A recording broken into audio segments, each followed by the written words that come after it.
AITA for asking my daughter and her fiancé to change their wedding date so my other daughter could attend. WIBTA if I told my mom that my brother spends her money on his GF. Story 3. WIBTA if I contact my daughter's teacher about comments he made in class about my profession.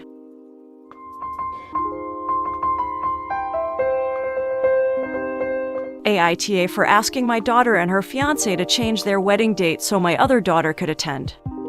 I have 2 daughters, April 24th and Kate 22. Kate is getting married this March. Now, none of us knew the date till we got the invitations. When April got her invitation, she called me saying that since she's due this month, she's expecting her baby, then the chance of her attending her sister's wedding is slim. It dawned on me and we started discussing all possible scenarios, and April said that even if she gave birth a week or 2 before the wedding, then she won't be able to attend either because she'll need time to settle and recover. I agreed with her, but was hesitant when she suggested I talk Kate into moving her wedding at least 2 months. I called Kate and told her about the conversation April and I had. I asked if she could consider moving the wedding date a couple of months so April could attend, and she shut it down immediately. I said that her sister cares about her enough to want to be in the wedding so bad, and she should really consider because it's better to wait than have a wedding with missing family members. She said mine and April's request was unrealistic and selfish because she and her fiancé spent money on the venue, invitations, food, etc. I said I understand, but really is those things more important than her sister's presence at the wedding? God bless them with a good relationship, and missing the wedding without a doubt will make April hurt. Kate rudely said this isn't about April, but I warned her that April might get so hurt she'd consider letting her meet the baby once he arrives. Kate got mad and told me to stop bullying her into doing what April wants and told me it's her wedding and no one has the right to tell her what to do. I asked what's with this attitude and she hung up.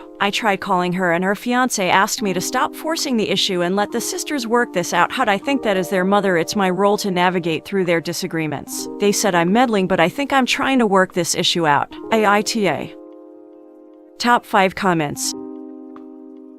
1. YTA. Are you well? What exactly are you thinking? Unless you are going to pay for a new venue and new invites, re-coordinate the wedding party, pay for any new flights for wedding party members who have booked non-refundable travel, and handle all the calls from confused attendees who get the re-invite, then no, this is not reasonable. 2. YTA. March is next month. Either April and Kate aren't close enough that Kate didn't know that April was pregnant, or she knew and didn't care. Or the date has been set for over 9 months and you and April just didn't care enough to ask for details of the wedding. You cannot expect for a bride and groom to reschedule their wedding, lose all the deposits on less than a month notice. 3. YTA. You asked and got a no, and that should have been the end of it. Kate rudely said this isn't about April, but I warned her that April might get so hurt she'd consider letting her meet the baby once he arrives. Is that true? If so, April is an e-hole too. If it's not, you're an even bigger e-hole. 4. YTA. You are 100% bullying her and ignoring her concerns. It's a month away. She probably wouldn't be able to move it. Most venues are probably booked through next year and she lose out on money. You paying for all of that so your daughter can attend. You act like she can snap her fingers and make it happen. Then you threatened her with the possibility of not meeting her niece-nephew. 5. YTA. Kate is right. This isn't about April, it's about Kate and her fiancé. If Kate and April have such a close relationship, then why did April call you about this and not Kate? The invitations have gone out. There is no changing the date at this point.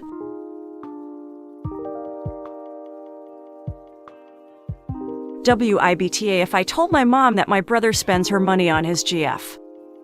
Throwaway account. I'll try to make this short. About 2 years ago, my parents lost all their money to extremely expensive medical care. My dad never recovered and he's become bedridden. Due to this, my mom had to go back to work to make money for the both of them. I help them with the bills, but I don't make enough money to provide them with a comfortable life. My mom's job helps, but they're still struggling. My brother, 23 male, graduated college a year ago and is struggling to find a job. My mom had to borrow a large sum of money from her brother to pay for his college and now sends him monthly payments for rent, bills, food, etc. The thing is, my brother isn't making any efforts to find a job and seems comfortable living with the money my mom sends him. He always says that he's trying his best to find a job, but I know he isn't, and that he's going through some tough times and really needs my mom's help until he can find a job. He never mentions paying her back. My mom is 63 and is struggling in her job. I recently found out that he was dating someone. I was scrolling on Instagram and found her account as suggestion. I saw a couple of posts where she's bragging about all the expensive gifts her boyfriend, my brother, buys for her. I was very angry. He's clearly not struggling if he can afford all these stuff for her. It was bad enough that he was making my 63-year-old mom send him her hard-earned money to help him until he can find a job.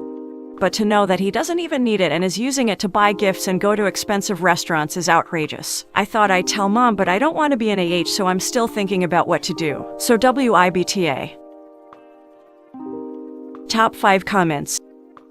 1. NTA. This isn't a case of not your business. Stay out of it. This is about your parents' well-being, which is definitely your business. Kudos to them for helping your brother out in a supposed time of need, but this is clearly not that if he shower his new GF in gifts and expensive meals. This is definitely a fair time to intervene and say something. Side note, obligatory words to mention that the country without nationalized healthcare is a major I in this scenario. 2. NTA. Your brother is committing a form of financial abuse by making your mother feel like he won't make it without her help. She's struggling and he's taking advantage of her because it's easier than fending for himself. Let her know he's been lying to her so she can have the good life she works hard for. 3. NTA. But you need to be the a-hole and tell your mom. Back it up with the evidence. Hell, post it all on social media and publicly shame him. He's in a hole, and you need to look out for your parents over your brother. If you lose him, it doesn't sound like much of a loss. 4. NTA. But I am confused on your language. My mom had to borrow a large sum of money from her brother to pay for his college and now sends him monthly payments for rent,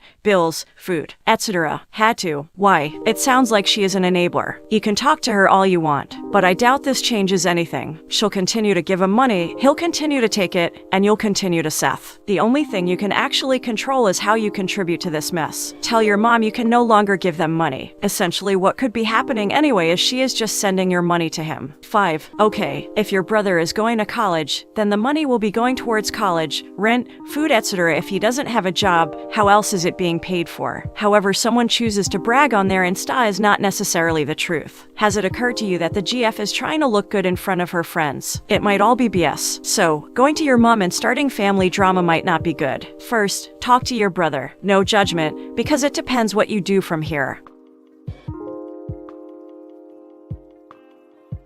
Story 3. WIBTA. If I contact my daughter's teacher about comments he made in class about my profession. At dinner tonight, my 13-year-old daughter says, "My social studies teacher hates you." I giggle and ask why. I've never met the guy. She proceeds to tell me that while learning about the Constitution in class today, he went on a rant about public defenders, saying some very disrespectful things about their ability to do a good job. Well, I'm a public defender. I love my job and the work I do. In fact, I left my last job doing corporate defense litigation and took a substantial pay cut to come to my county's public defender's office. I'm constantly faced with clients who are reluctant to accept that I'm a real attorney due to ignorant comments like the ones my daughter's teacher made to her class, and fortunately, I prove them wrong, as I'm very good at my job. I'm really fighting the urge to send him a scathing email or call him to let him know how much I don't appreciate him telling teenagers that public defenders simply will not do a good job for their clients, and that they should always hire a private attorney. It's even more frustrating that a teacher, someone in a profession that is overworked, underpaid, and unappreciated would say such things about those also in a profession that is overworked, underpaid, and unappreciated. WIBTA. If I confront him about this. Top 5 comments.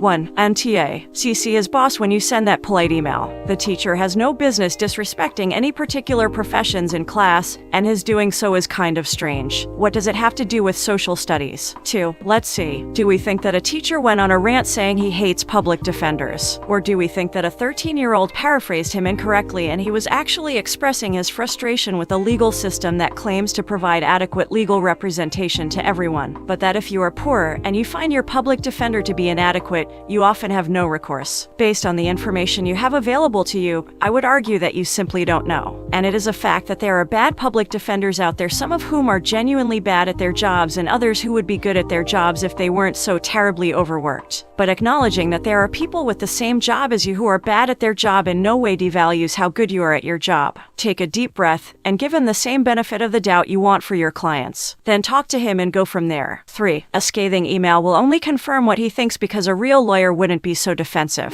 NTA. But don't do it that way. Does your daughter's school have a career day or something? Then you could go talk to her class about what your job actually is. It would be really great to compare how overworked, underpaid, and unappreciated you and teachers are in front of him as a teachable moment to the class and him. 4. Info. If your daughter was in Chicago, got into legal trouble looking at a minimum of 25 years if convicted, and you couldn't defend her, would you honestly allow her to be represented by a public defender? Or would you hire a private attorney. Edit. Yeah, I think you know that even though you may be a good public defender, in general, most people have a good reason to want a private attorney representing them. Plus, you're going off what a child paraphrased. WIBTA. 5. Nadiho. I think you can. But maybe I would not confront him. I would send him a note saying that your daughter got incorrect information about the role of public defenders in his class and that you welcome the opportunity to prepare a presentation to the class to rectify the errors. Something like that. If you go all guns blazing, you won't get anywhere and the teacher sounds like an idiot. His personal opinion is irrelevant. He could show research, a news article, anything, but he was clearly winging it and saying things he knows nothing about.